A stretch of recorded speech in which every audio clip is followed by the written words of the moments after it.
আজ আবারও গরম হয়ে উঠল আলুর বাজার দর। কোথায় কেমন আলুর বাজার দর যাচ্ছে বিস্তারিত জানতে ভিডিওটি শেষ পর্যন্ত দেখতে থাকুন এবং আপনি যদি চ্যানেলে নতুন হয়ে থাকেন অবশ্যই চ্যানেলটিকে সাবস্ক্রাইব করে রাখুন। তো চলুন জেনে নেওয়া যাক। আলুর দাম চড়ছে তরজা। চলতি মরশুমের শুরুতেই বৃষ্টির জন্য প্রায় 30,000 হেক্টর জমিতে আলু চাষের ক্ষতি হয়েছে বলে কৃষি দপ্তরের সূত্রে জানা গিয়েছে। সেই সব জমির একটা বড় অংশে দ্বিতীয়বার চাষ করতে হয়েছে। কদিন আগেও খুচরো বাজারে 1 কিলোগ্রাম জ্যোতি আলুর দাম ছিল 16 থেকে 18 টাকা। চলতি সপ্তাহে 20 টাকায় উঠেছিল দর। শুক্রবার দেখা গেল অঙ্কটি 22 টাকায় এসে দাঁড়িয়েছে। ভোটের মুখে আলুর ঊর্ধ্বমুখী দামের শুরু হয়েছে রাজনৈতিক তরজা। বিরোধীদের অভিযোগ, চাষিরা মাঠে আলুর দাম পাচ্ছে না, অথচ খুচরো বাজারে তৃণমূলের মদতে মজুরদারেরা কৃত্রিমভাবে আলুর দাম বাড়াচ্ছে। যদিও অভিযোগ মানতে নারাজ তৃণমূল।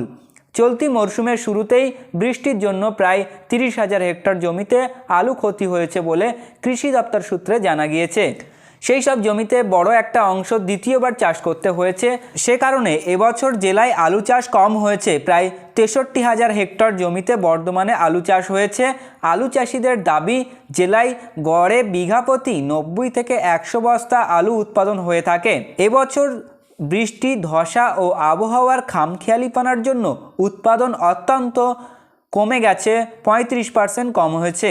আলুর মানও ভালো নয়। প্রদ্যুৎ কুমার ঘোষ নামে মেমারির 1 নম্বর ব্লকের এক চাষি বলেন, মাঠের গুণগত মান অনুযায়ী আলুর দাম 450 থেকে 700 টাকা পর্যন্ত বস্তা বিক্রি হচ্ছে। চাষিদের কিন্তু লোকসানি হচ্ছে। এবছর 2 বার করে আলু চাষের জন্য প্রথমেই খরচ বেড়েছে। এরপর ধসা রোগে ছত্রাকনাশক দিতেও অতিরিক্ত খরচ হয়েছে চাষিদের। জামালপুরের অনন্ত ডাল, বাপি দাস, মেমারির উৎপল রায় নামে আলু চাষিদের বক্তব্য, বিমার ক্ষতিপূরণ না পেলে লোকসানের মুখেই পড়তে হবে চাষিদের। জেলার কৃষি বিপণন দপ্তরের দাবি, গত বছর 15ই মার্চ পর্যন্ত জেলার 100টি হিমঘরে আলু মজুত হয়েছিল 6,23,000 টন। এবার 15ই মার্চ পর্যন্ত মজুত হয়েছে 3,66,000 টন। কার্যত আগের বারের অর্ধেক আলু এবার হিমঘরে লোড হয়েছে।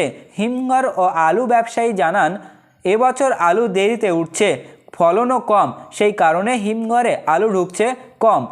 আলু ব্যবসায়ীদের এক অংশের দাবি, এখনই হিমঘরে আলু ঢোকাতে প্রতি বস্তায় 800 টাকা খরচ হচ্ছে, আর এরপরেই হিমঘরের ভাড়াসহ আনুষঙ্গিক খরচ ধরে আলুর দাম বস্তাপ্রতি 1,050 টাকার উপরে হয়ে যাবে। এই অবস্থায় আলুটা রাখাটাও ঝুঁকিপূর্ণ হবে। আজ বর্ধমানের মেমারিতে জ্যোতি আলুর দাম রয়েছে 1,660 থেকে 1,720 টাকা কুইন্টাল। কুচবিহারের হলদিবাড়িতে জ্যোতি আলুর দাম রয়েছে 1,100 থেকে 1,200 টাকা কুইন্টাল। কুচবিহারের মাথাভাঙাতে জ্যোতি আলুর দাম রয়েছে 1,150 থেকে 1,250 টাকা কুইন্টাল। কুচবিহারের পান্ডিবাড়িতে জ্যোতি আলুর দাম রয়েছে 1,200 থেকে 1,300 টাকা কুইন্টাল। দার্জিলিংয়ের কৃষিয়াঙে লোকাল আলুর দাম রয়েছে 2,500 থেকে 3,000 টাকা কুইন্টাল।